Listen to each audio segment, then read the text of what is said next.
มาเฮ็ดมักเผ็ดทอดง่านำกันทุกคนสำหรับมักเผ็ดนี้เป็นมักเผ็ดที่เผ็ดๆเนาะแล้วเอาแกนมันออกทั้งหมดแล้วหลังจากเอาแกนออกหมดแล้วก็มาต้มน้ำเนาะประมาณ3-4น้ำต้มแล้วก็เอามาล้างอีกเนาะล้างแท้ล้างว่าบ่จื้อว่าล้างไปจักเทื่อเนาะหลังจากที่ล้างแล้วก็เอามาใส่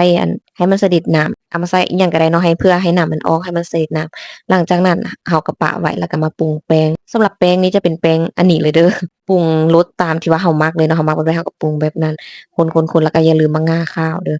หลังจากที่ว่าเอาเครื่องปรุงอันนั้นซื้อครบแล้วก็คนแล้วเอาหมักเผ็ดหันมาใส่เลยจะบ่ได้เอาน้ำใส่เนาะเพราะว่าถ้าเอาน้ำใส่มันสิเละหั้นนะแล้วหลังจากที่เอาคนๆปะไว้ประมาณจักอัน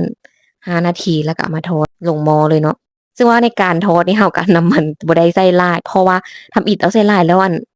น้ำมันก็เผ็ดบักเผ็ดก็เผ็ดแท้เผ็ดหว่าก็เลยว่าเอาใส่เทื่อละน้อยแล้วทอดประมาณ2เทื่อแล้วก็เอาน้ำมันทิ่มหลังจากที่ทอดบักเผ็ดแล้วก็มาตามด้วยใบขี้หูดเนาะ ก็เอาทิ่มใส่หม้อทอดแบบจั่วจ๊าดๆกรอบๆแล้วหลังจากนั้นก็เอามาซับกระดาษเนาะเพื่อให้มันน้ำมันมันออกแล้วก็มันเย็นมันก็เอาหายใส่ถุงเอาไว้กินเลยก็สิประมาณนี้เนาะทุกค